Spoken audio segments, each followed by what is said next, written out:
This edition of Automotive Industry News is brought to you by the National Independent Automobile Dealers Association. This is Automotive Industry News.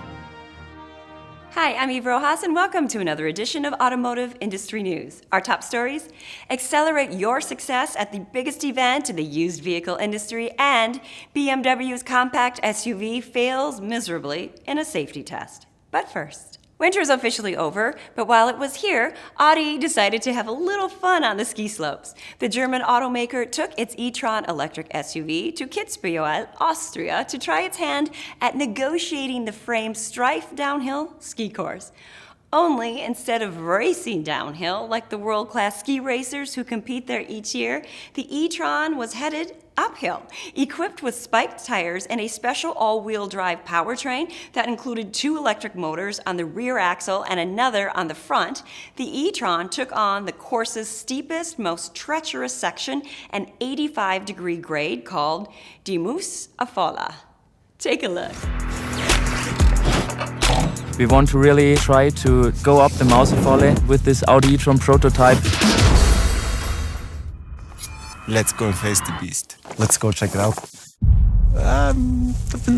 Good luck. I think also everybody needs to understand that it's not a game just, okay, take a car and drive up the hill. It's not that easy.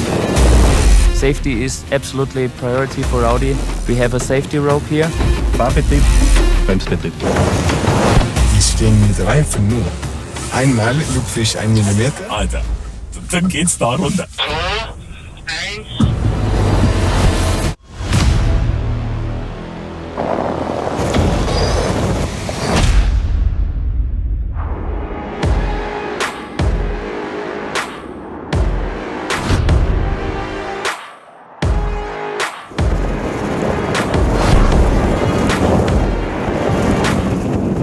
People say, why would you do that?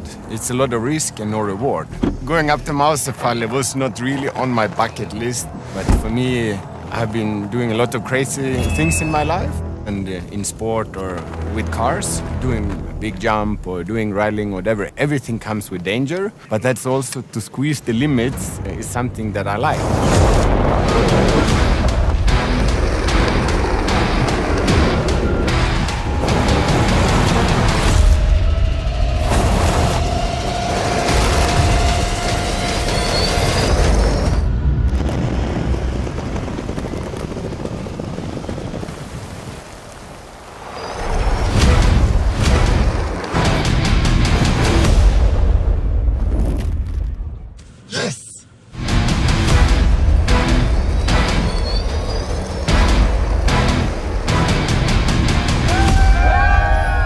Last 25 meters I will remember forever, because that was when I was a little bit scared, but all turned out well, so now it's a good experience.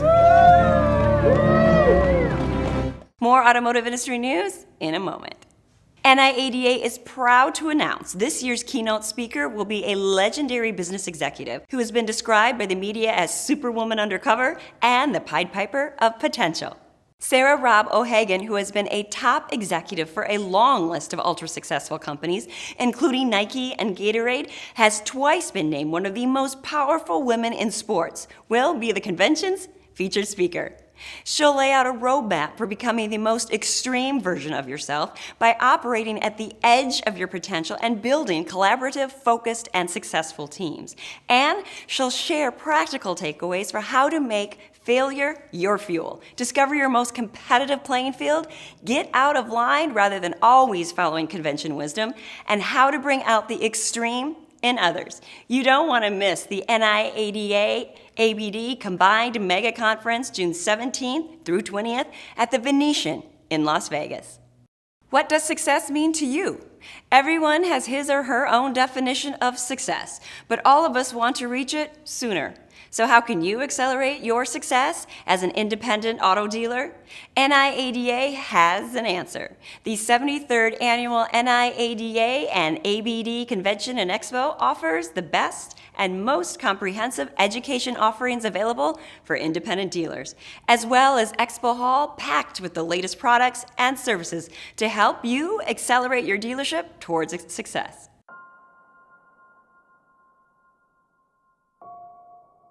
We are so thrilled you're here with us this week, and on behalf of the NIADA Executive Committee, our 16,000 members nationwide, the National Alliance of Buy Here, Pay Here dealers, and their 14,000 members, I want to personally welcome you to the combined NIADA-NABD Mega Conference. Being here this week makes you a part of the association's largest gathering of dealers, lenders, allied industry partners, and educators ever assembled for the benefit of the used motor vehicle industry. Your success as small business owners is directly correlated to your involvement in the government affairs side. Your ability to communicate with your senator is the thing that makes the difference in getting legislation passed, getting the things that we need in the Tax Cut and Jobs Act, engaging with the Speaker of the House. It's your involvement that makes those things successful. You belong to a phenomenal organization who is providing you. Chuck is leading the 20 group. They are putting together education for you. There's education out there so that you can educate yourself. There's a lot of places and ways to get trained. The whole world's looking for somebody to train your folks, and I certainly tell you that the responsibility falls on you first and foremost. Our job up here is so rewarding, is the fact that we get to help you achieve those goals. Thank you all very much. This is a huge honor. There's never been a more important time to work with a knowledgeable CPA who can help you get all the tax benefits that you're entitled to and not miss any. I'm excited to be here. I'm really thrilled about the fact of getting a chance to speak to car dealers. But like you, networking, reaching out, chasing dreams, chasing goals, we were no different. We're live here at NIADA at the convention, having a great show. It's truly a privilege to be here tonight as we recognize all the distinguished nominees for the NIADA Quality Dealer of the Year Award. We are humbled by the passion, hard work, and innovation that you and your colleagues bring to this industry. Welcome to the show.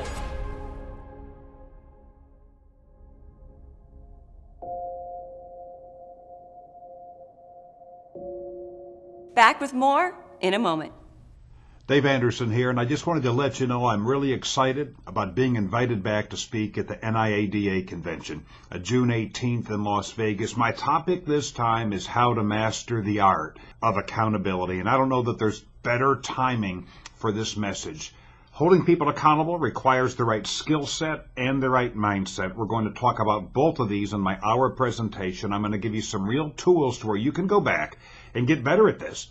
It doesn't matter how long you've been doing this or what position you're in. If you're in a leadership position, holding people accountable is not an option. It's a duty. And it protects your culture and your brand and the customer experience and your credibility and a lot more. So come on by. Look forward to seeing you there so you can start to get better and master the art of accountability. The Insurance Institute for Highway Safety regularly tests new vehicles for safety and rates them based on the results. Last month, when it tested compact SUVs for their ability to detect pedestrians and automatically brake when they do, the BMW X1 stood out from the others, and not in a good way. Presented with 3 scenarios of pedestrians appearing in the road, the BMW killed the crash test dummies in all 3. We evaluated 11 small SUVs in our first pedestrian series. In general, they did well. We had 4 vehicles that received a superior rating, 5 vehicles earned an advanced rating, 1 vehicle earned a basic rating, and only 1 vehicle got no credit in our testing. The Institute evaluates pedestrian detection systems in 3 different scenarios. These scenarios are typical of real-world pedestrian crashes. The first scenario involves a pedestrian standing on the edge of the road who enters the travel lane in front of the vehicle. The second scenario involves a child pedestrian who darts out from behind 2 parked vehicles. And the third scenario involves a pedestrian walking near the edge of the road in the same direction of the vehicle. Pedestrian detection technology uses forward-looking sensors on the vehicles, including cameras and radar, to detect if there's a pedestrian in front of the vehicle. If the vehicle senses a pedestrian, it will first try to warn the driver through an audible or visual warning. And if the driver doesn't respond, it will automatically apply the brakes to either mitigate or completely avoid a crash. 4 of the 11 vehicles we tested earned our highest rating of superior. They were the Honda CR-V, the Subaru Forester, Toyota RAV4, and Volvo XC40. The Mitsubishi Outlander only received a basic rating, and the BMW X1 earned no credit because it either didn't brake or had minimal speed reduction in all the scenarios. Our goal with this ratings program is to encourage more manufacturers to equip their vehicles with pedestrian auto brake systems that perform well. We also want to inform consumers about these systems so they can make wise purchasing decisions when they buy a vehicle. Thank you for watching Automotive Industry News. I'm Eve Rojas.